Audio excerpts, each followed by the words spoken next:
Hey there, Brandon Harvey here. I am so excited to share an update about the Good Newspaper. Last week, if you heard our episode with, we interviewed me, you heard about this brand new thing that we launched called the Good Newspaper. It's a printed newspaper full of good news. It's in a lot of ways an extension of the hopeful stories that we tell here on Sounds Good. Well, we launched on Kickstarter on Tuesday, and within 52 hours, we'd reached 100% of our minimum funding goal, which is just unreal. It's ridiculous. And at the time that we're recording this, we've raised over $30,000. We've had nearly 700 people sign up to get a subscription. And here's the crazy thing. We still have more than 3 weeks left in our campaign. We are so surprised and blown away by everybody's excitement. And it just gets us even more energized by this idea that there is this movement of people, and you guys are the beginning of this, that are focused on the good in the world and that care about making a difference in the problems that we see in the world. And so I just wanted to take this time to say thank you. Thank you for supporting the Good Newspaper. Thank you for inspiring and being a part of this movement of hope. If you haven't gotten the Good Newspaper yet, go subscribe right now. It's on Kickstarter. It's cheaper on Kickstarter than it will be when it's online later, so now is your chance to do it. There are some amazing limited edition rewards as well. You can get a Good News pin that's a collaborative effort between me and former podcast guest Adam J. Kurtz. We've got beautiful totes. We've got ways for you to gift subscriptions to people in need or people that you love. We're just so excited about this entire process, everything happening right now. There's so much momentum, so go check it out on Kickstarter, goodnewspaper.co, goodnewspaper.co. That's how you get there. And one more time, thank you so much. We cannot wait to deliver good news to your front porch really, really soon.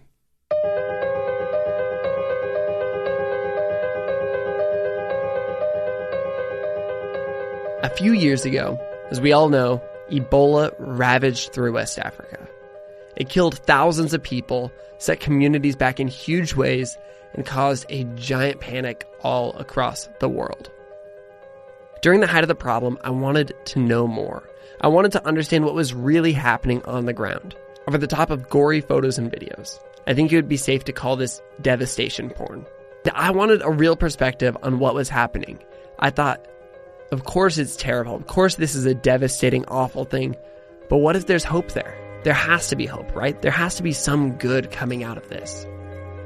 So I turned to Instagram in search of someone actually living in West Africa to learn more about what was really happening.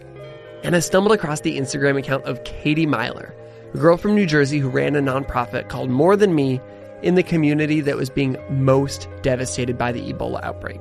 She was living in Liberia, and she was sharing with full and raw honesty the reality of what was happening. She was sharing the stories of the lives lost, the crying, the devastation, the mass graves, the overflowing hospitals. But she was also sharing the stories of the singing and the hope and the resilience in spite of it all.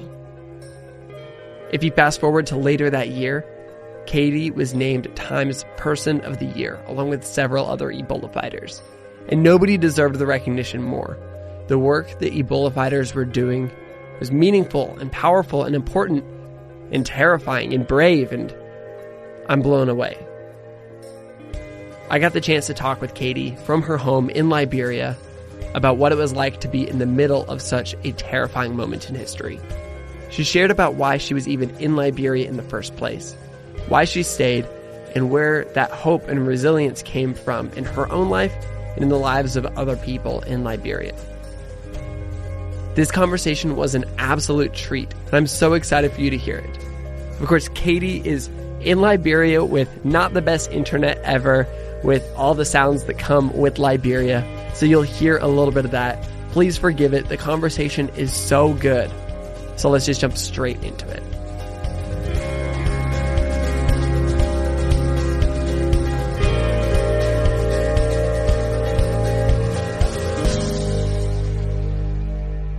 Katie, I just want to jump straight into things, and I want to talk a little bit about Liberia. A lot of your personal story is centered around this small country in West Africa.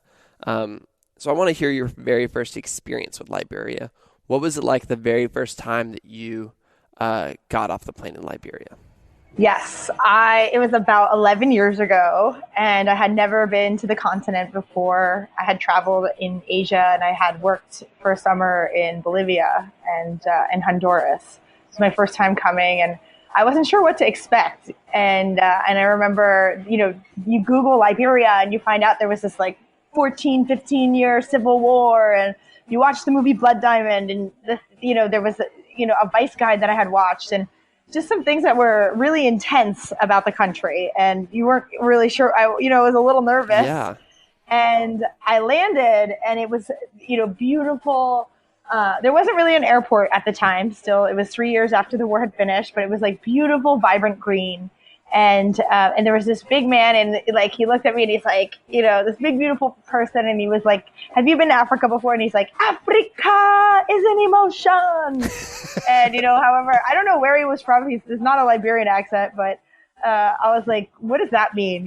What the heck does that mean?" So I've spent the last 11 years understanding what he meant by Africa as an emotion, or Liberia being an emotion. And I remember just the drive from the airport to where I was staying at the guest house, and just lots of, people and these big, beautiful smiles, and lots of colors for, people wearing the Liberian lapa, the traditional, fabric colors. And I remember seeing this woman who was carrying a baby on her back, and she had like a machete in her hand, and she has like bananas on her head.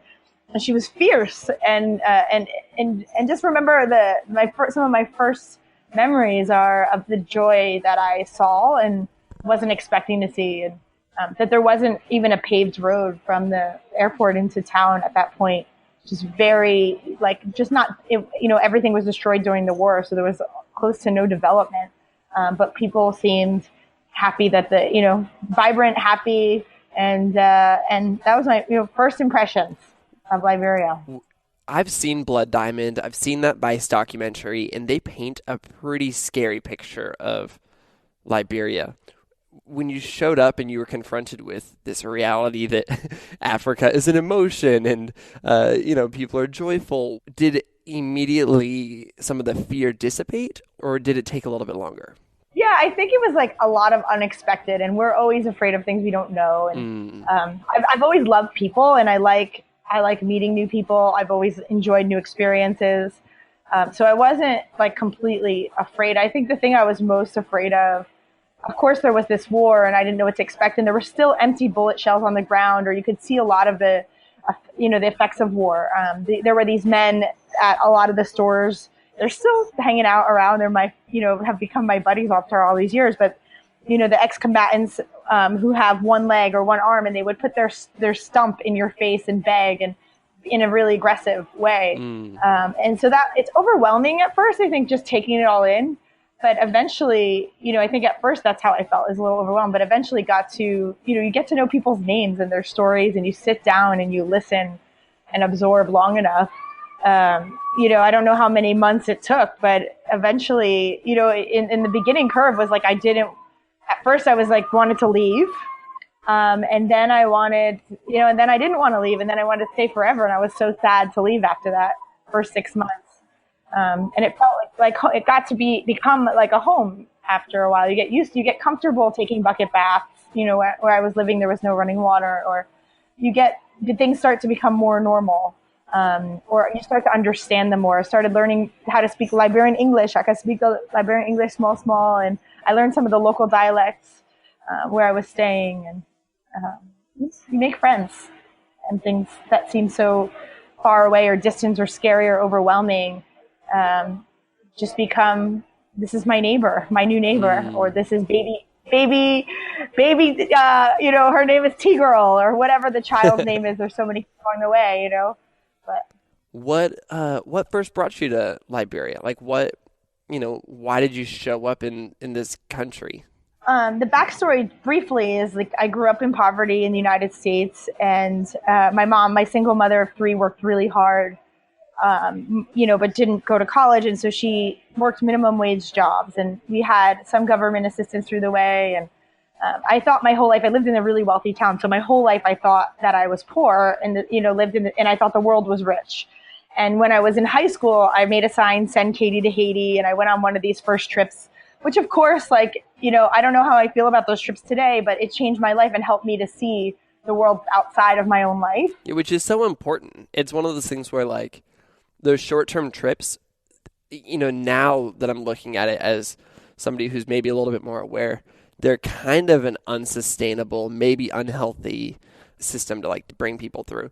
But I had the exact same experience at a young age where I showed up, I went to Trinidad and Tobago, and it totally changed the way that I saw the world and the way that I saw myself. And then it allowed me to do other stuff in the future. Exactly. And so it's this weird trade-off. Yeah, it is. I mean, I think that's a whole other podcast in itself. But I mean, it helped me. I learned the statistic, 88% of the world lives in developing countries. And the majority of people who live in developing countries, many of them don't have access to their basic human rights of health care or education or clean drinking water. And I was actually one of the world's wealthiest people. And I wanted to do something to help and make a difference. It was, just starting out very innocent of I love people and we're all people. We're not American or Haitian or Liberian, we're human beings first. And I wanted to do something. So I ended up after that, doing a bunch of trying as much as I could to do service projects overseas. And that's how it started. And then I got to Liberia because I was 23 and it was my first job out of college. And I got a job working for an international development agency. So it was it was an internship, actually a paid internship. And they assigned me to Liberia. And I didn't know much about the country. I Googled it, and then that's where I saw Blood Diamond. And, read all these, and see all these things about the war, which seems really intense.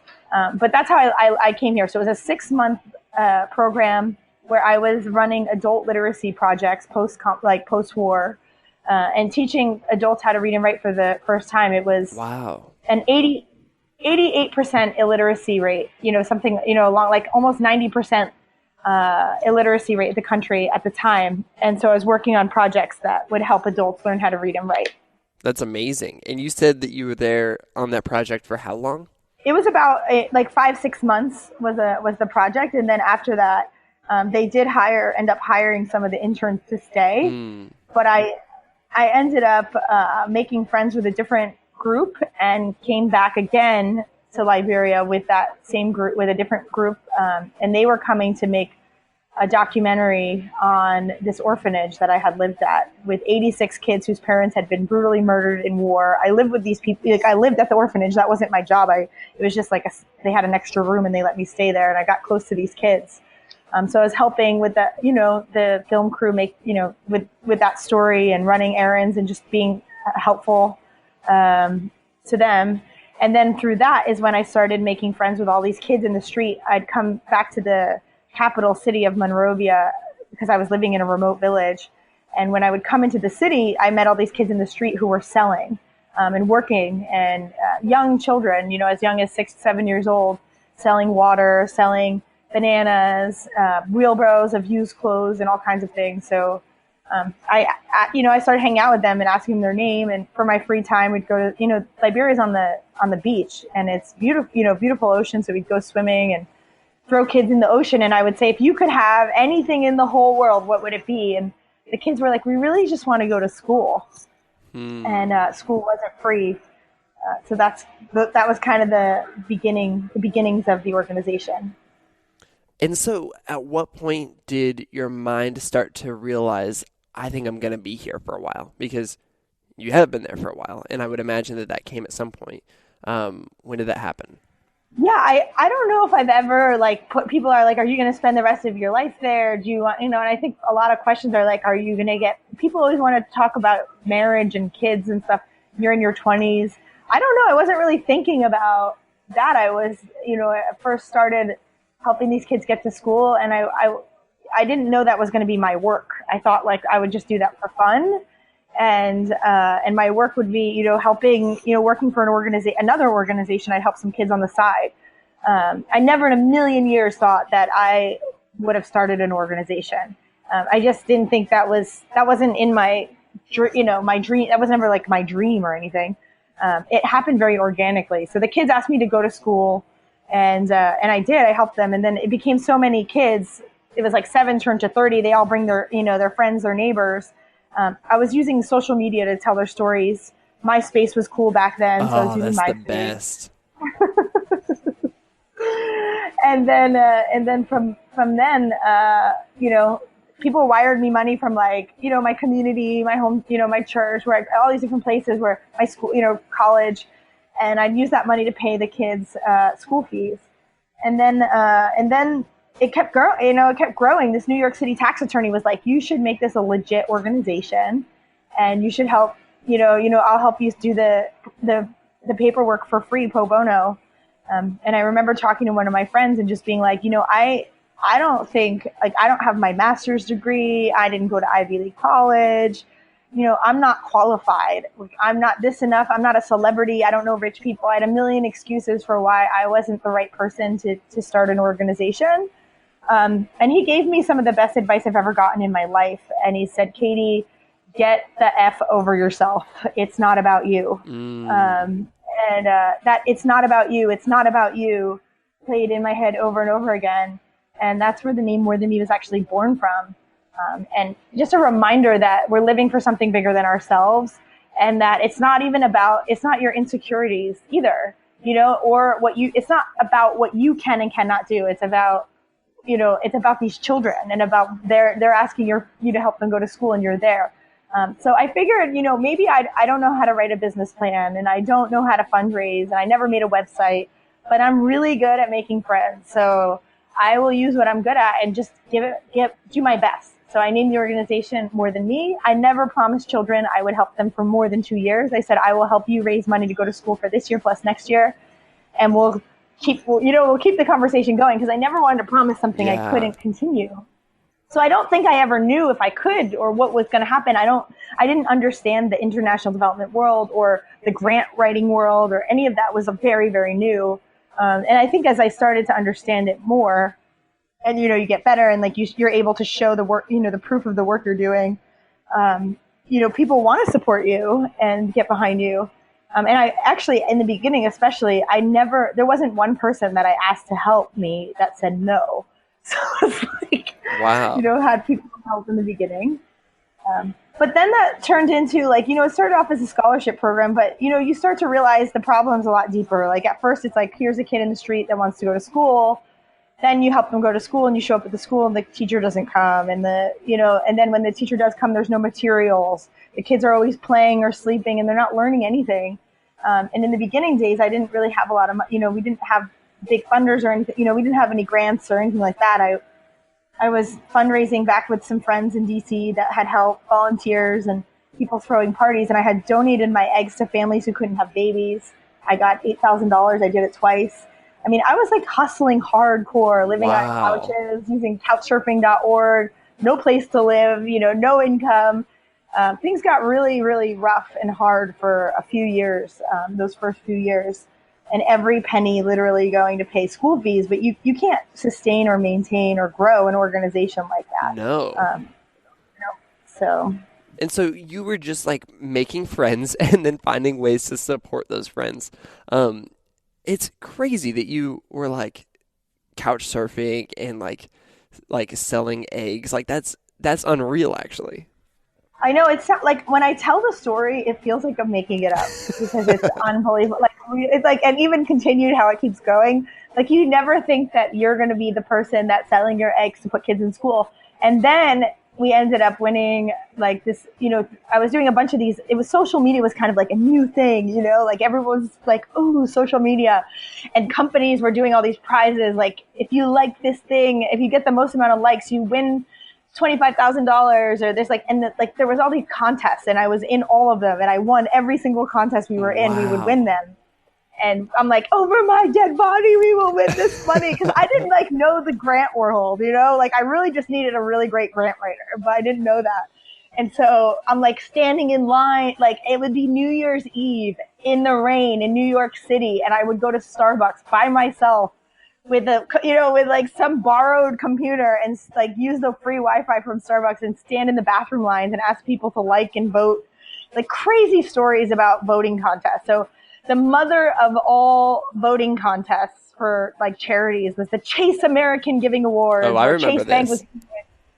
Yeah. So that was kind of like really a start, more like there's different starting points of the organization, but I feel like that was a big one. So we ended up on primetime national television, a part of this contest, and we were one of the finalists. It was 25 people competing for $1 million. There was no chance we were going to win because we were super tiny. My marketing budget was $5,000. These organizations were $10 million plus organizations. There was no way. But there was a campaign that our team came up with. Our team meaning like the volunteers, our library, like it was like no paid staff. But it was, around this little girl named Abigail who was literally involved in sex work at 11 years old because she didn't have any clean drinking water. And she was my friend. And, so the campaign was called I Am Abigail. And it was, the essence of it was that like our humanity is wrapped up in one another. And people were writing I Am Abigail on their forehead, and Instagram had just started, and like people were like writing it in really like sexual places on their body. I'm like, is that okay? Like, and it just like was out of my hands, and it like went viral on its own somehow. Like, I don't know how to make things go viral. It was just like families were doing it, like husbands and wives and like and sons, and like everybody was like writing I Am Abigail on their forehead and making that their profile picture and saying vote, and it like spread beyond our control. And it was Jada Pinkett Smith and all these people and anyway, we ended up winning this like Anthony Bourdain. It was great. And then we won this $1 million thing and $1 million grant from Chase on national television. Big deal, whatever. No big deal. I almost like, this is inappropriate, but I'm saying anyway, I almost peed my dress on national television. Like when I found out, I couldn't believe it. I was like, I couldn't believe it. I just like, I didn't expect it. Zero. I mean, imagine not expecting that you were going to win $1 million and you win $1 million. Oh yeah, absolutely. Like, especially when you're like selling eggs and you've got like a $5,000 budget. Like that's unreal. Well, that was like our marketing and fundraising budget. But then, so that money didn't come to us all at once. They gave it to us over the course of a few years and helped us build out our fundraising, plan. But anyway, then we were able to open the first tuition-free all-girls academy here in Monrovia, Liberia. And that the president came, and my mother flew in from New Jersey, and it was like the most amazing day of my life. It was my 31st birthday, and we opened the More Than Me Academy. So that was the school, and we started a school because we realized that the community really wanted the school. They said schools were just unless we had our own school, it wouldn't be a quality school. Like kids would never really learn a lot because that's just the realities of Liberia and the broken education system. They're like, if we want a good school, we need to build our own. So that's what we ended up doing. And that was in September 2013. So that was, in the first year was really intense. That was a year when Ebola came in 2014. So at the end of their school year was when it started coming. Yeah, tell me about that because Ebola hit Liberia hard, and it hit the community that you were in especially hard. Tell me about when Ebola started spreading. How did you find out that this was happening? Yeah, I think like we heard about it at the end of the school year, and the president closed school early, and we thought that was just like her taking precaution. And like I had to Google, like you never know. You don't learn these things in school. No. Like, when Ebola attacks, like do this. Like, I didn't even know what Ebola was. I Googled it and I was, and of course there's all this information coming out about it, but it was far away and it didn't really reach the city yet. But soon it like reached the city and they had closed the school. So I honestly, like the president evacuated anybody who was not medical staff and like Ebola medical staff or Liberian. So our international team was evacuated. I left. I thought I'll go back to the States and work on our like board development and fundraising and there's so many things to do. And like, were you worried? No, I mean, I wouldn't have left if I thought it was fine. Like the only way you could get Ebola is like by exchanging bodily fluids with sick people who had Ebola. So I was like, oh, come on. There's only a few people that have it. So that was in June 2014. So I left and then July things started getting really bad. And then it started hitting international news more at that point. And beginning of August, I remember being in New York City, just thinking like, I can't sit here. And it was starting to heat up, but it wasn't really in West Point yet. It wasn't until August. West Point is the community. My students come from an area called West Point. And I always say West Point is like the Beauty and the Beast. And it's like around 100,000 people who live in a super condensed area. It's a slum community. They don't have, these are, non-traditional settlements that are, houses are made from tin and garbage and some cement. But it's mostly, these are people, some of the poorest people in the country. There's no bathrooms there. You walk in and you really know, you get like punched in the face, almost like smacked in the face with life. Like everything about life is there and it's like glaring. It's like a baby's born and everybody's celebrating and dancing and laughing and, they're next to a wedding and a funeral, like all happening in like the same area. And people are mourning so deeply that it like pierces your bones. And there's like meat hanging like by the bone and the people are like flies everywhere and they're selling the meat and you're smelling the scents of like all these, different spices and with like wheelbarrows going in every direction, selling everything that you can think about. And, used underwear and shoes and like all craziness. It's like a crazy place. Like people tell me it's like, this is what I feel like India would feel like. And it's just a lot of people in a very small area. And during Ebola, you contract by touching each other. So like the idea that if Ebola ever got to West Point, it would just like completely kill like the entire community because everyone's touching each other just by being alive. Like they're, you don't have to try. It's like you're standing on top of each other. So that's where our students come from. And that, it's like the most vulnerable area of the country and, arguably in West Africa. And so we're like, there's no way Ebola is going to hit West Point because it's just, there's only a few people that have it. So then in August came and things were in this, Ebola was in the city. I was definitely really worried. I had actually, truthfully, we went on a first family vacation and we were somewhere in like Dominican Republic and I was sick to my stomach. I was the worst person on the vacation because all I could talk about it was Ebola. Oh. I was like ruining my mother and my sister. Like we've never in our lives been on a family vacation and here, I'm ruining it. And I remember just being like, I have to leave. So I ended up telling my board that I had to go back to, I need to go back and see what's going on.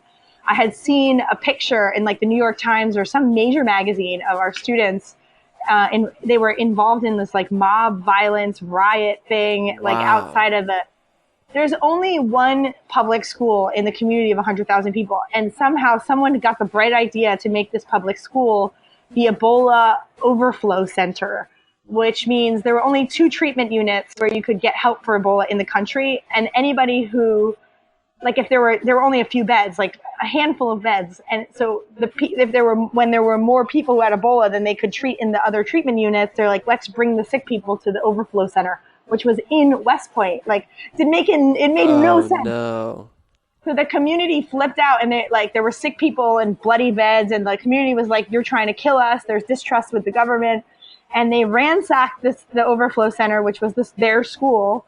They took out the bloody mattresses. No one knows where they went. And I saw a photo of all of this in one of these like magazines or New York Times or whatever. And my student, Albernita, is like a 14-year-old, 13-year-old student is there in the middle of it. And I was still in the States. So I was like, oh, wow. I called my board. I'm like, Ebola is now in West Point. Our students are there. Like, if I don't go back, like, I don't know what's going on. I'd call our staff and one staff would be like, oh, everybody's fine. Everything's under control. No problem. I'd call someone else and they're like, it's wartime and they're closing the ports and we're all going to die of starvation. Like, and I just didn't know what to believe. And then I saw that photo. I was like, I need to go back and just see what's going on. Yeah. And then I can let me help channel funding to the organizations and people who are doing the most on the front lines. So I came back. Isn't Liberia quarantined at this time? How were you going to get back in? I know. And I worried about that. I was like, over my dead body, I'm coming. Like I will canoe. I will sneak in somehow. And that's what I was thinking too, Brandon. I was like, are they going to let us in? They won't let you, they weren't letting people leave unless they had a visa. But I guess like if you could come in. And I didn't have any problems getting in. But nobody was on my flight. Like there was like someone who worked at like this Center for Disease Control, CDC, on the flight. But other than that, there was nobody. And I remember being on the flight back, just being like, have I completely lost my mind? Like, why am I okay with all of this? And adrenaline by that time had like taken over, and I was like, prepared myself. I was like, for what, here I am going into this, what felt like, I had signed over my, like, what is it called where you sign over your rights so they can take care of your remains? Like I had to do that before I left in case I died. So I kind of knew like there was a chance I could get sick. Everybody that at that point was in hysteria. So like, I don't know, like, so I showed up, and I was staying at a hotel. I have a house in the community, like one of the communities. It's called Capitol Hill. But there were like people sick and dying. There was actually a 17-year-old boy across the street from my house that was dead in his room, waiting for, no one had picked up his body yet. So my board had said, you can go, but you have to stay in the hotel where CDC and CNN and all the reporters are staying, at least until you get a handle around what's going on, and then we can decide what happens after that. So that was what happened, and there's lots of stories, a million stories in there. What would you? I would like to tell you at least one. Yeah. Yeah. What was the first thing that you did when you got there? So you show up, you go straight to the hotel. Yeah, and I mean, I'm used to seeing a very like lively city and a lively country with, with people selling and, like I said, music playing and people dancing, and like no matter how poor Liberia is, like the people are full of life, and that was gone. It felt like a ghost town. There was a curfew for 9 p.m. and you didn't see many, like nobody was moving around because everyone was told to stay home. And the market had been shut down, and West Point, which is the community where our girls live, was quarantined because as a punishment to ransacking the overflow center. I think that, the people in control thought that the community was just like riddled with Ebola now. If they didn't have it, they certainly have it now. And so they quarantined them as basically a punishment or to keep everybody else safe. And the community West Point was extremely angry that, they were being punished and basically jailed and quarantined as a community. So when I arrived, I was like, the first thing I wanted to do was get into West Point and make sure our students were okay. Our Liberian staff had already been like, we didn't make them like fight Ebola. We just kind of, the thing was like, this is going on. If you want to be a part of it, great. Like we need you. If you don't want to be a part of it, we understand. Like everyone's still going to get paid. Like our teachers, our finance people, everybody. And everybody decided they wanted to be a part of this. This was their country, their communities. They wanted to work. So we, the first thing we did was, we wanted to make sure we didn't touch anybody. That was the main thing. And we wore the right protective gear. We had gloves and goggles, and we had boots on, and we wore long sleeves and pants. And we went inside West Point, and we weren't supposed to go in or out, but the police that were guarding West Point knew that we had a role in the community and thought that maybe we could help. Actually, even some people that I talked to in the U.S. government said the same thing. Like, if you have a relationship with this community, like maybe you can leverage that relationship to try to help. Because there was a lot of confusion, distrust, and miscommunication. And there is a history of distrust from this community to the government. So anyway, we went in, made sure our girls were okay. Everybody was fine. I mean, of course, the first thing, I was afraid passing the quarantine line, less afraid of Ebola and more afraid of it felt like the tension was so thick you could cut it like a piece of cake and put it on a plate. Like the only people I saw inside West Point were like the New York, like everybody was like the journalists were there. And then the people who live there were there. And then there was Dr. Fala also. He was like this amazing Liberian hero who doesn't live in West Point, but grew up there. And, there was a couple people that were helping out like as individuals, but like as far as organizations were concerned, I didn't really I couldn't see anybody helping or doing anything. So the community, WHO called a meeting, the World Health Organization, and brought all the community together. So it was pretty cool. Like the community was so organized, like the elders and the Muslim group, the Christian group, and the women's group, and the youth group, and everybody came together. And the World Health Organization was there and just basically was trying to communicate, and get information about what's the issue, why are people sick, are they not, just trying to collect information. And it was really hard for me to sit there and be quiet. I was invited to that meeting because, the guy that was speaking was so kind and so nice, but he didn't understand or speak Liberian English. And so, like, the people didn't understand him. They couldn't understand his English. Oh, that was it. So I was like, I wanted to, like, take over the meeting, but I waited for him to finish. And when he left, very nice guy. They did great work during Ebola. But when they left, I asked the community, I was like, hey, you know, I'm with More Than Me. Everybody knows the Free Girls School. Like, what is the biggest problem? And what can we do to help? And they're like, well, we call for an ambulance, and an ambulance doesn't come for 4 days. And I was like, so if we get an ambulance, will you help run it? Like, who will take, and the chief opinion officer, his name's Kenneth Martu. He's his title for the community, chief opinion officer. He's like, yes, we will. And so that was the main thing. The first thing we did was, like, we got an ambulance. The community, many of the fathers of our students agreed to drive it. And we started taking calls for sick people, and we were able to reduce. How do you get an ambulance? I know. I was like, we were, you know, it was the Nissan dealer. It was the last one for sale in the country. And they had them for sale. And it was like, I think what they actually did was outfitted like an SUV and to like look like an ambulance, but they changed it to, you know, they sold it to us. It was the last one in the country. We bought it. It worked. And the idea was, like, we were able to change the wait time from 4 days to 15 minutes for people who called for an ambulance. Wow. So that obviously was a game changer for people, because if you call for an ambulance and you don't get anybody for 4 days, by that time you're sick and you've now infected your whole family with the virus, and you're living in a little house. Like, your house is the size of, you know, a tiny bedroom with everybody basically, like, when you're sleeping, you're touching each other. Like, people touch while they're sleeping. And, you know, you got on average, like 7 to 12 people living in these rooms. If someone vomits or has diarrhea, like, everyone's going to get sick, and you love the person, so you can't help yourself but want to touch them or help them. So people were just getting sick like crazy. It was like snowballing. You know, when I got there, like August and September, I really started to think that, like, the Liberian people would be completely dead. Like, there would be no more Liberian people. Like, everyone was going to die. That's how it felt. That was the sense that the communities had. There was no help. There weren't enough treatment units. The ambulances then we got our ambulance. There was nowhere to bring anybody, like, cause there were no beds. Like, the treatment units that, you know, some were obviously good, but some of them weren't staffed. Like, people who were on strike. You know, it was just like, it felt like complete chaos. But like dead people in the middle of it, like dead people on the street, people asking, you know, you're not allowed to touch anybody, so everyone's afraid. And these are people that usually help. Like, this community in Liberia's culture is to take care of one another and take each other in. And it was asking them to do something that who was, like, adamantly against the nature of who they were, which is to, like, isolate yourself and don't touch anybody, like, don't help anybody. And so we were seeing children who were, like, left behind because their parent went to the treatment unit. Or some of the kids that, like, this is literally, we brought our ambulance to one of the overflow centers called Redemption Hospital. We're sitting there in the craziest scene you can imagine. And there's, like, a woman died in front of us, in front of our ambulance, like, in the car in front of us. There's screaming mourners all around. And then there's these garage doors, which is where the entrance to the hospital, which it's really usually the back of the hospital, but here now it's the front.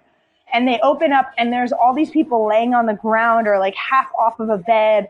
And it's like the living amongst the dead were all there. And my gut reaction, I was, you know, with one of my other team members, was to, like, run. There wasn't any water, and was to run inside with water. So we, like, start handing out, like, bags of water to people. And we look up and we see these guys, like, in full-on moon suits walk around the corner, like the full-on protective gear. And we're looking at each other. We're, like, we're, like, we have gloves on and goggles. Oh, wow. And we're like, what are we doing in here? So we run out, and, like, we're crying under our goggles. But, like, you just can't help yourself. You know, you're like, you think you're strong enough to see a kid dying alone without anybody around them, and you can control yourself. But you're just, like, your human reaction is, like, it's like a knee-jerk reaction is to do something and to help.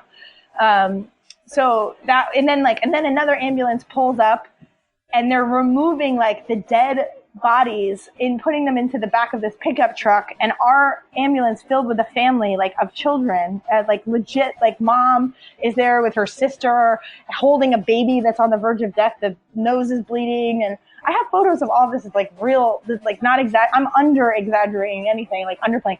And then this ambulance pulls up. they're taking the dead people out. And then I look at the ambulance and there's a little girl like in a pink party dress. She's like 3 years old. She's sitting on the steps of the ambulance. And I'm like, what is this child doing there? Like, who is she? Why is she in the middle of this crazy scene? Is she sick? And they open the back of the ambulance and they pull out her mother. She had just watched her mother die in front of her inside of the ambulance. And the community had refused to take this child in because they knew that she would be sick or she might get sick. There's her mother's sick or one of her other relatives died. So naturally they would take in a child like this and say, I will take care of you. But because they had to protect their own families, they weren't sure if she had the disease. There was this whole thing of counting down 21 days to see if your symptoms start showing. So I asked, the girl her name, and she said her name was Perlina. She was like the sweetest little thing. And I'm like, Perlina, I look at her, I'm like, I love you. And I asked them where they were going to bring her. And they're like, well, they're going to bring her inside the holding center into Redemption, where I'm like, you're going to bring this child into all there. And I said, why? And they said, because the community rejected her. And I was like, is she sick? Does she have any of the symptoms? And they said, no, but there's nowhere else. Nobody else will take her. And I was like, I'll take her. So that was like when we decided we have an extra building and we turned it into a quarantine zone for children with, Disney movies and ice cream. And we brought in social workers and a trained team to be able to protect themselves and the children and count down 21 days with kids. But at that time, there wasn't any other spot for them. Eventually places, a month or so later, places opened up and then we were, so we saw ourselves at the time where we had a plan. It wasn't like we were just doing anything. It was like from A to Z, this is how to get rid of Ebola. And this is what to do if you see a child. And at the end of it, it's like, when you can do nothing else, sing and bring dignity in death. So we were like doing a lot of singing and praying with people as they died. So you just used the phrase bringing dignity to death. Tell me more about that.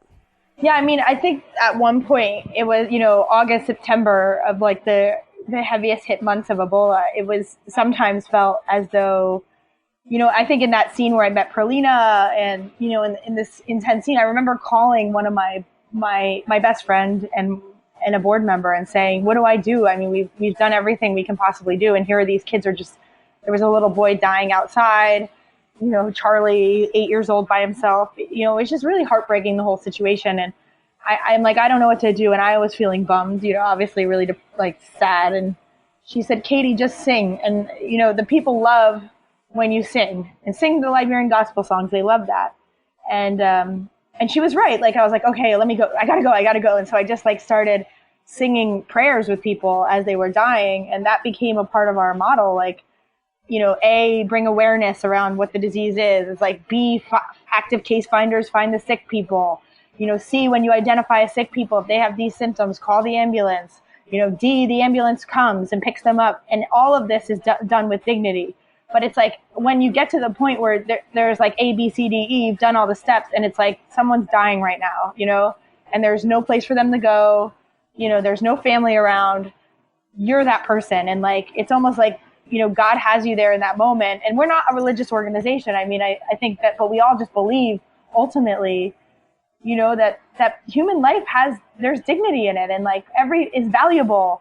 And that we should love. And so it's like, you're there to be that person's family in that moment. Like their family's not around.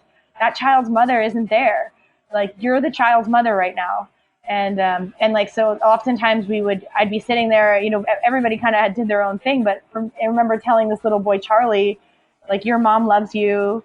She's proud of you. She's here with you, even though you can't see. I was making up stuff, you have to make up things. I don't know. I was just trying to say anything I could say to comfort people, praying with them, and then singing with them. And that was it. It's like you do everything you do to keep people alive. And when you can't do anything else, sing and bring dignity in death. These are human beings. We're here and we're lucky and privileged to be in this moment with this person while they're passing, and do everything you can to bring dignity, because it just seemed like people were just dying on the road with nobody around. They couldn't move, they couldn't talk barely, and there was very little we could do at that point. If there were no beds left, or if that person was already on their way out before we were going to be able to get them any help anyway, do what you need to do to show love at that moment. So there was a lot of that, especially, when things were really out of control. And there wasn't much help. And that was really Redemption Hospital was like the number one place for that. There was one time when I left, it was back to that little boy, Charlie. I couldn't leave. I was like, we had to keep going. We had to go fill up water. There's other things we had to go talk to the Minister of Health so she can get water delivered to the things we had to do. So, you sang, we pray, you give the kid water, you tell him he's loved, his mom loves him, and you leave. And so we left, and I just couldn't get the kid out of my head, and it was getting to be darker, nighttime. And I told my team, I said, I'm going back to Redemption Hospital. I can't get that kid out of my head. We just go check on her. And so it was like right 8:30 at night or so, and we went to the supermarket closed at 9. So we went to the supermarket, and I bought every single toy they had in the supermarket. I'm like, fill it up. And, candy, we even bought ice cream, which was probably stupid because it was like going to melt, but whatever. And we just went in and, we got into Redemption in the middle, like went inside dressed in full protective gear, head to toe. And we were like the toys and ice cream crew of, finding the kids. I mean, there were parents there too. I remember, I'll never forget telling this weeping mother, she was weeping that her other child died, because we're like handing out toys and she was sad. Like her kid wasn't there to get a toy because they died. And I like looked at this woman, like I was the biggest, like almost like I felt like a monster, in the moment. But I was like, Mama, you got another child here. You need to be strong. And like, you just like get your act together for your other child. Like, and that was kind of like the mentality, but trying to be full of love, but also like, like people were panicking and, they needed some sense in them. So we found Charlie inside. I went looking for him and we gave him ice cream. And I asked him, he could barely talk. This was probably his last moments of life. And said, if you could have, if you get out of here, I'll get you, I'm going to buy you a new bicycle. Like I had read some article where it was like the psychosocial of a child, or people, like if they believe there's hope outside, they will like fight harder to stay alive. So I was like, do you want a bicycle? And I said, do you want a red bicycle? And he shook his head no, because he couldn't really speak. And so we're like trying to talk to him because he couldn't really talk. He said he was 8 and he was Charlie. And whatever, I just remember standing over him and I'm like crying. And he said, like whispered, because he could barely talk. And he looked at me and he said, God will bless you. Here's like an 8-year-old boy trying to comfort me in his last moments. And I just remember my friend was like trying to get me to go. It was like time to go. We're like squashing through vomit, feces, and blood through like this horror scene of dead children, like people mixed together. People who were alive and dead mixed together because people were dying. And then while they're dying, like there's nobody to pick them up right away. You got to wait till the next day till the people come. The Red Cross was removing the dead bodies. So, it was just, I remember standing there just being like, I'm not leaving. Like, I didn't want to leave. I said, I'm not leaving. My friend's like pulling me, like try to fight with me. I'm like, we're fighting in the middle of the scene a little bit, but I never saw him again after that. But that's a little bit of showing, and like there were people dying outside that were naked or half naked, and you cover them with lapa, like the Liberian African cloth, and just do whatever you can. That's it. It was just that, hopefully, so we definitely saved countless lives, but for the lives we couldn't save, it was like just being there to love. That's absolutely beautiful.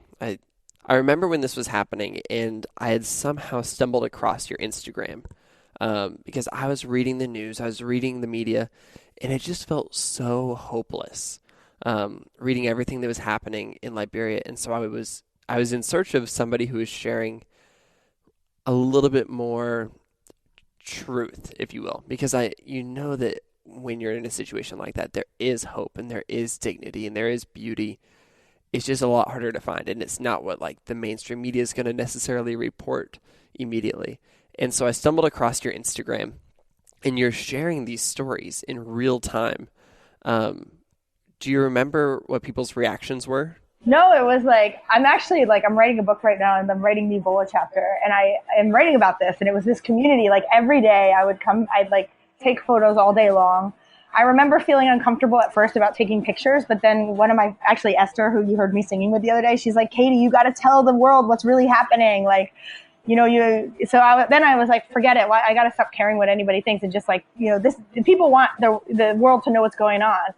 So I would take photos all day, and the craziest scenes, like I had to tell a mother that her daughter died. Like I couldn't even get the words out of my mouth. I couldn't say it. It was the most horrific thing. That's by far the worst thing I've ever had to do. I can't even imagine. No, I just put my head down and started weeping, and like the moms went crazy. And, and so I took a picture of her weeping because I wanted people to know these are real human beings. This is a real mother. It's not just numbers. No, and then like in the middle of all that, I saw one of my girls like in West Point playing dress up with like makeup, all this weird makeup and like funny clothes on. I took Regina, like here in the middle of craziness, like active case finders and ambulance, and moon suits. Here's this child playing dress up, like because she's a person. And I was showing a lot of baby Katie, who's like my namesake, my best friend Esther's daughter, because I'd come back after this insane day and like she represented. Like, she was happy and normal. She's a kid. She's a 3-year-old child at the time. And she's the future of Liberia. Yeah. And, I was just trying to show that, like, this is not a disease. You're fighting for some, like, I think when you're so far away, you don't understand. Africa feels so far away. But, like, Liberia is the same. Everybody's got family. And they have people they love and their children and their wife or their husband. And, you've got jobs that you're not doing, or you've got we've got a lot to connect, that a lot of humanity that does connect us, and that's what I've heard my Instagram page became. So I was taking the photos during the day, and then I'd come back every day as like part of my own therapy.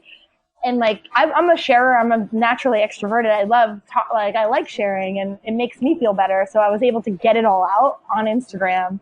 And my Instagram page became like international news at some points. They were like using it for like, People magazine and Mary Claire's women. Like they started taking articles. I didn't know they picked 25 women that like, or whatever, 10 women that were, because I was highlighting not just like obviously the work we were doing, but I was showing everybody's work. I'm like, here's Marie from this organization. And like, these were the people that were fighting. And what you learn is it's not an organization that, like, of course there's some great organizations out there, but it's human beings inside those organizations. And that really made the difference. And it was communities and people that just had compassion and that did something.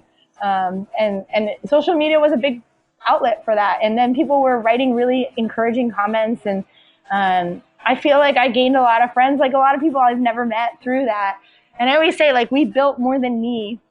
I said we were founded on MySpace. We built our school through Facebook, and we helped end Ebola through Instagram. Those photos were able to highlight what was needed and used as a way to direct funding to where it should go, and able to help the rest of the world to understand that this wasn't moon suits in space. This was baby Kate, and Perlina. And it was successful. Ebola went away, and it unfortunately took a lot of lives in the process, but Ebola is non-existent in Liberia. Yes, thankfully. There are currently no cases of Ebola. That's amazing. How do you recover from seeing so much? You were there, you experienced things that most people will never, ever experience a fraction of. How do you come out of this? Yeah, I don't think that I will ever be the same, nor do I don't want to be. I don't really want to recover. Of course, I don't want to walk around crying, or like there's this backpack. I was in a treatment unit myself with the symptoms, and there's this backpack that I was wearing that they burned. And every time I see people wearing it, it brings back these memories. And the first 2 years I was getting flashes of dead children, and I don't see the flashes of dead children anymore, but I definitely don't feel like I will ever be the same again. And I don't want to be. And I'm channeling that hurt and that anger and disgust and those emotions, and the beauty of, the beauty that I saw of communities coming together and people coming together to support those communities, into helping to rebuild the entire education system. And that is, it's happening, and it's unbelievable what's been happening, and I'm proud of it. And if these people that died, like Sarah, who I looked into her eyes and told her she was going to be okay, and she died.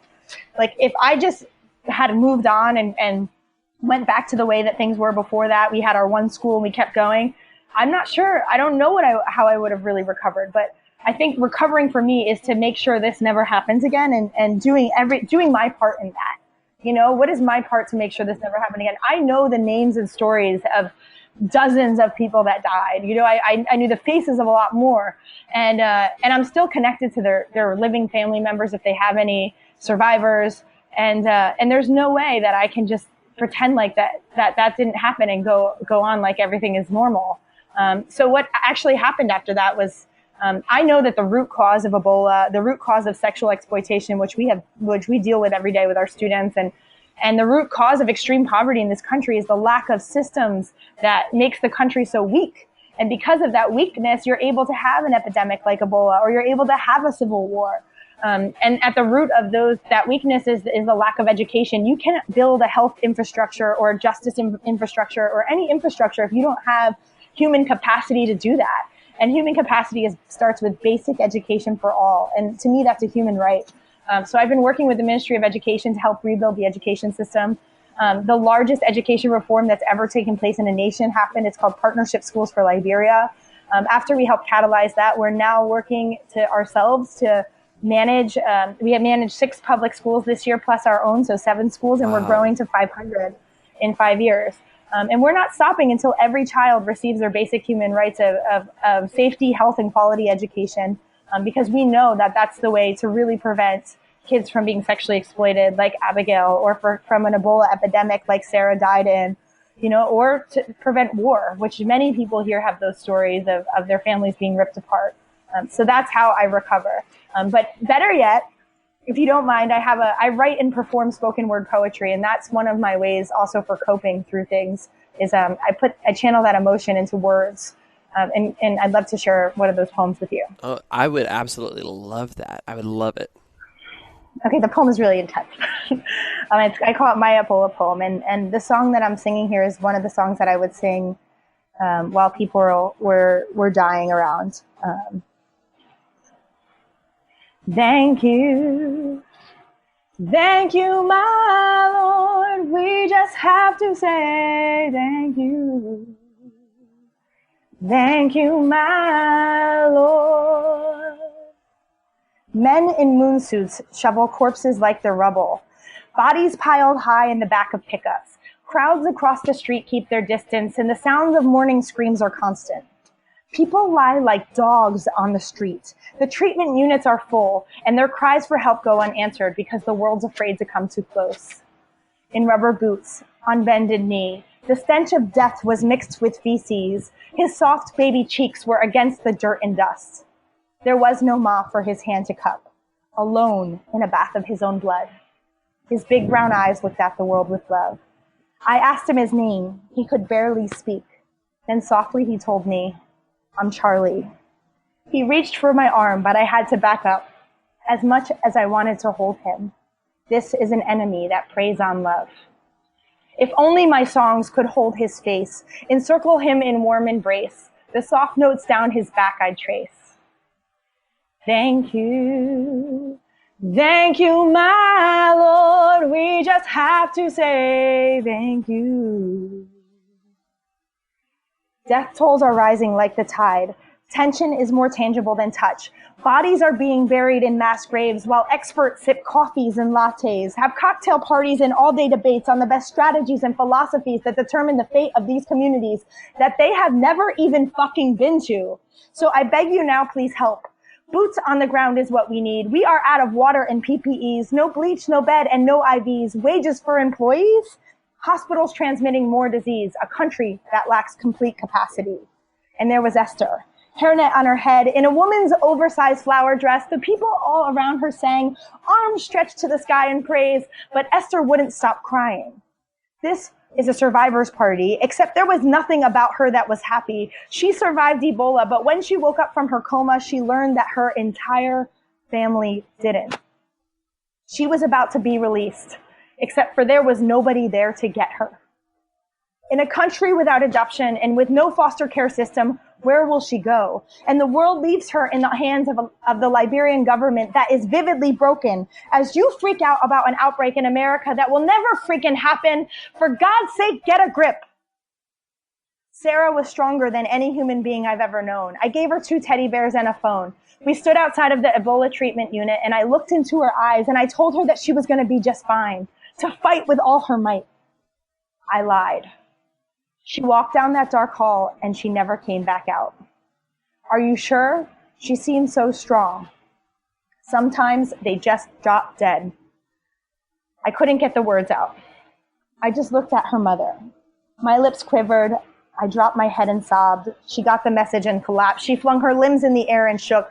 No place to say her last goodbyes. No I love you, baby. No tears to wipe. No hand to hold throughout the night. No forehead for her to kiss goodbye. Sarah's life is gone. The world doesn't stop.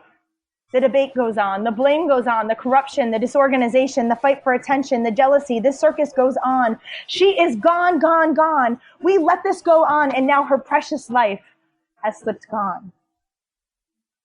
I'm not okay, and I don't think that anyone gets it. No one. These images won't go away. They stain my mind and keep me awake. I think about that little girl just dead on a bench, or Sarah's mother's face. I sometimes weep thinking about what a lonely, inhumane death small Charlie had. It's sad and it's dark. But then I think about all the survivors, like Esther. All she has lost, but she has life. I have life. You have life. And we must use it to our max. This will never be okay until we make sure it never happens again. That was absolutely beautiful and so powerful, Katie. Wow. Thank you.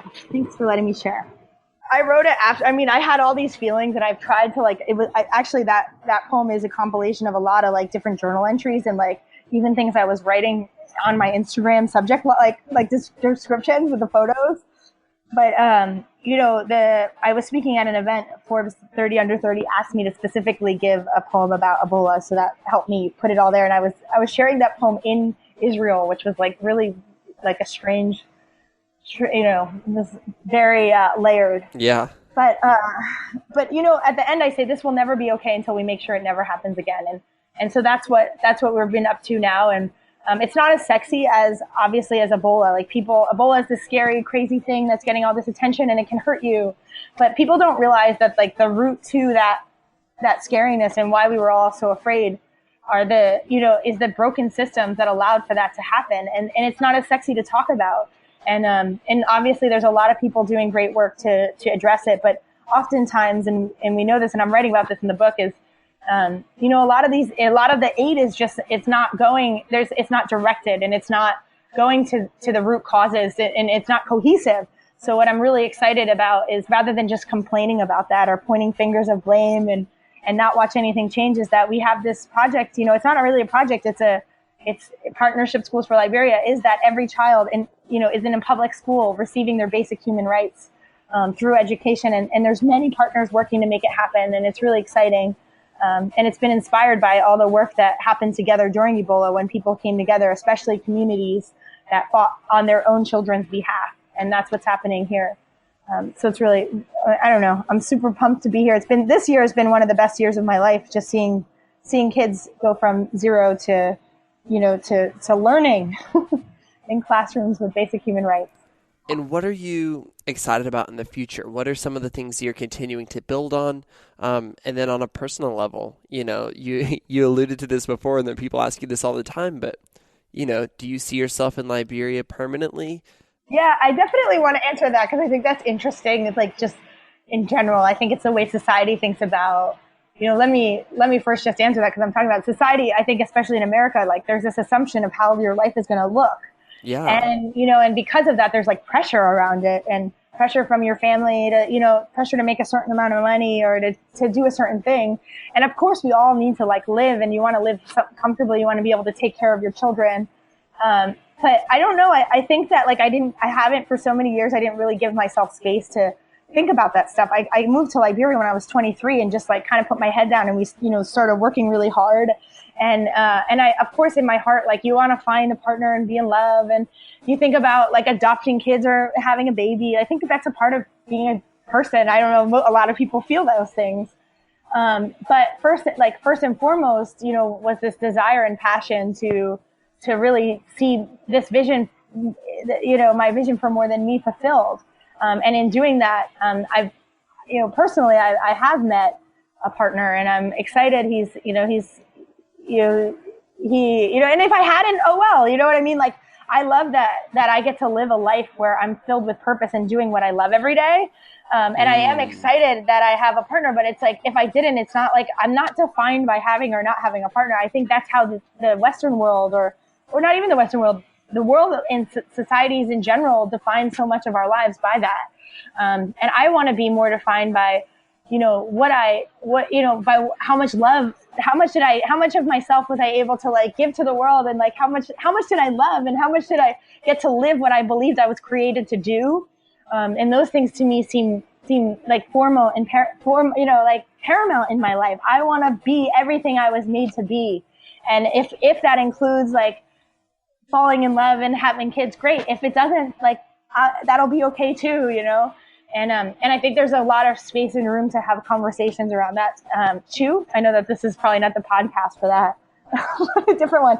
And then I think like the vision ultimately, and what I see for the future, is that I hope that we do our job so effectively that we're not needed. Like, I want to go out of business in Liberia because we've accomplished our job, and it's more than just a job, but it's like, this country only has 4 million people. It's a tiny country, 4 to 5 million. It's less than half my state of New Jersey where I was born, or like, I don't know. I think about New York because I'm from that area, and it's like New York has 8 million people. New York City, like half the city is like Liberia, and or I think like the state of Tennessee actually is the same. How many? What's your population side there? 6.5 million.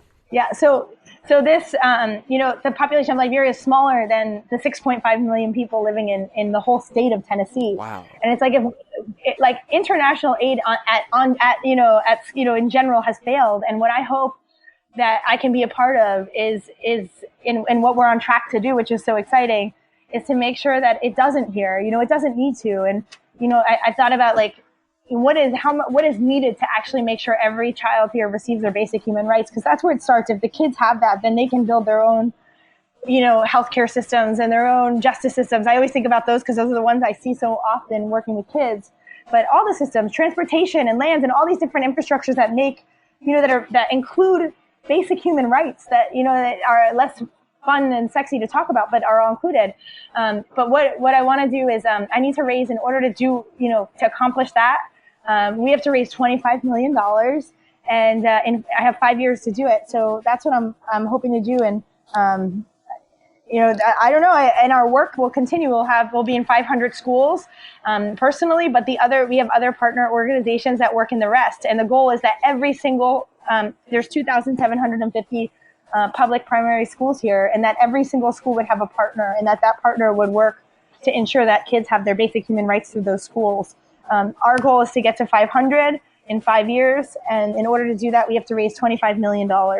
And that's $5 million for a year for 5 years, which sounds really overwhelming, but to break it down simply, I'm here in my fundraising pitch. I'm trying not to be pitched. I'm not trying to pitch people. I'm trying to be like, this is just exciting. Yes, sir. Yeah, I think it's so exciting. And it is like, if we can get, if you raise 500 or if you raise $5 million a year for 5 years, then we can accomplish this goal. And so that's 4,000. If you want to break it into small terms, but of course we're also, we have some major donors helping, but, if 14,000 people gave $30 a month for 5 years, we would reach our goal. And then what that looks like on the ground is just like, we're not running what we're doing is we're working with schools, and those schools are failing. Like, we show up, I have another poem and another session on like education, but that's another day, but they're failing. And we're working with those communities and those teachers to make sure they have enough teachers, that they're trained, that they have the supplies that they need. And long-term, the government is actually paying for the teachers. So the plan long-term is it will be self-sustained or self-paid for, which I find to be exciting, because my ultimate goal is to go out of business because we've accomplished what we've tried to do. That's incredible. And what's amazing is that everybody listening to this podcast, or everybody that you've encountered, has seen Liberia at its lowest point. They've seen the media, they've seen the news reports, they've seen, what Ebola did to the country. And what you're doing is you're casting a vision for what Liberia can be at its highest, what Liberia can be at its best. And not only that, but that you guys are well on your way there, and you've been one of the biggest catalysts for change in this community. And so it's just exciting to hear about where Liberia could go with the work that you're doing. Yeah, and I also think that, like, what I hope, because what this podcast is all about is like cynicism, the optimism is like, you could choose to, sit and you can, like, I think being in international development and aid, there's a really good documentary about, it's called, I forget. There's a documentary about like how aid has failed and all this stuff. And we all, like, people who work in this field, like, see that, and you see a lot of things that don't work. You do see small things that work here and there. But I mean, if you don't do anything to change it, like, it's not going to change. And it's like, you don't just give up either. And the only time that if you look into our world, like when big major changes have happened and you've seen huge successes that we've, as humanity, when we've taken a step forward, it's because there's been somebody crazy enough to believe that that can actually happen. And you need the crazies, like, you need to be optimistic and you need to believe that better things can happen. And I hope that with my life, of course, I hope that the rest of my life I don't need to stay in Liberia because we accomplished what we needed to do. This is kind of like a home for me, so I imagine I will always come back. I don't, where I would go, I'm marrying an Ethiopia. I am getting married. I'm marrying an Ethiopian guy. He wants to do this in Liberia, Ethiopia. Congratulations.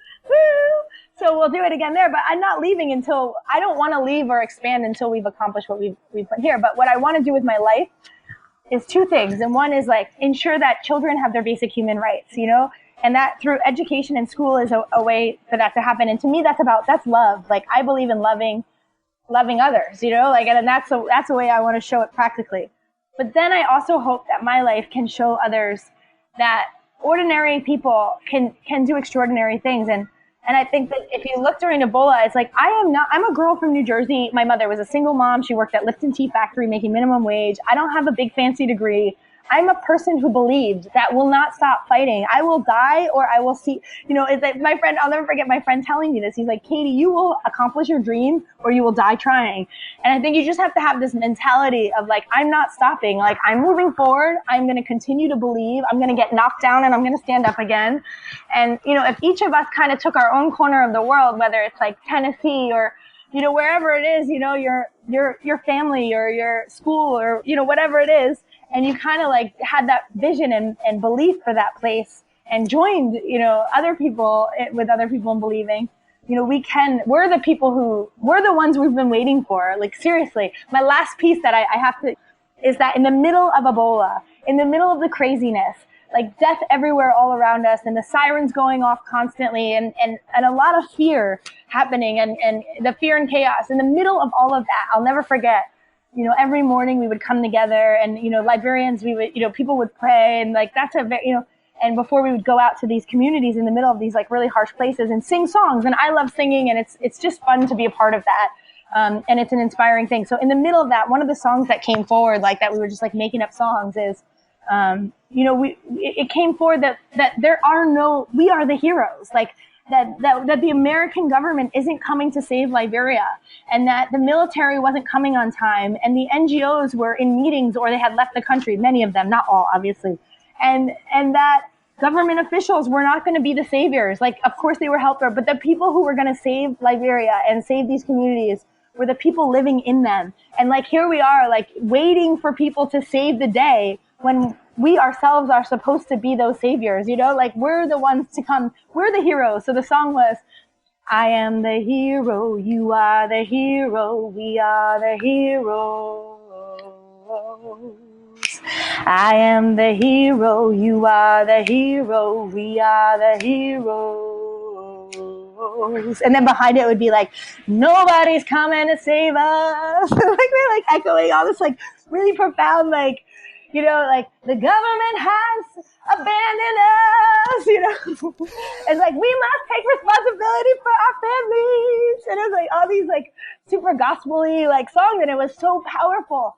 And, like, if that's, like, any message that I can get through here, like, through this thing is, like, moving from, to optimism is, like, one is, like, you are the hero. Like, there isn't somebody better. Like, and like, you're the one you've been waiting for. That thing you want to see changed, it's, like, left in your hands. That's the main thing that I hope, that comes through. And the second thing is, like, as a token of, like, believing in the impossible and that we can achieve the impossible together. Nelson Mandela always says, it always seems impossible until it's done. And I say, let's go do it. And as a token to achieving your impossible, I hope you stand with my impossible and believe in what we're up to.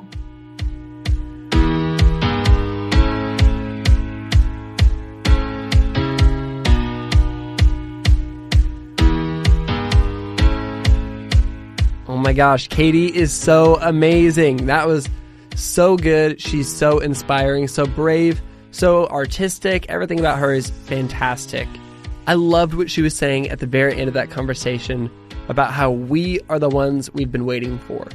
That was true for Liberians during the Ebola outbreak, but it's also true for each of us. And I think that that's the ethos of the Good Newspaper. That's the ethos of Sounds Good. That's the ethos of a lot of the things that this community believes in, because we have the opportunity to make a difference in the world around us in all kinds of ways using our unique giftings. We are the ones we've been waiting for. We can't wait on somebody else to do it. We can't wait on somebody else to create the change we want to see in the world. And we do get to celebrate the people who are making the changes in the world, but we get to join with them. We get to kind of follow in their wake, follow in their dust, and figure out ways to be a part of it. If it inspires us, we should be a part of it, whether it's in big ways or small ways. I wanted to make sure you caught this. Katie said that they're starting 500 schools. Like 500 is so many, it's ridiculous, but they're so powerful, they're so important, because they're not stopping until every single child receives their basic human right of safety, health, and quality education. Those three things that they're getting through these schools prevent exploitation, future disease outbreaks like Ebola, and they can even prevent war, which is incredible. And so right after this conversation, I went and I decided to donate monthly to More Than Me.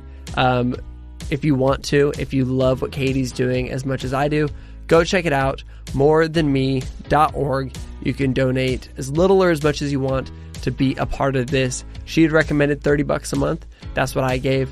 Go check it out, though. She has an amazing video on the front page that you want to see regardless. So morethanme.org. You can find Katie Meyler on Instagram, everywhere else. She's incredible. Check out her photography. Scroll back through her Instagram. It's worth it just to experience the things that she talked about in this conversation. Oh, and go check out the time that she was in. She was a Time Person of the Year. We didn't even talk about that. It's just so cool. It stands on its own. Goodness gracious. So cool. Once again, don't forget to go check out the Good Newspaper. It's on Kickstarter for another 3 weeks. Go subscribe right away. It's goodnewspaper.co. Super easy. You can also find me everywhere online at Brandon Harvey. Just Google it, type it out, whatever works for you. And on that note, that is a wrap for today's episode.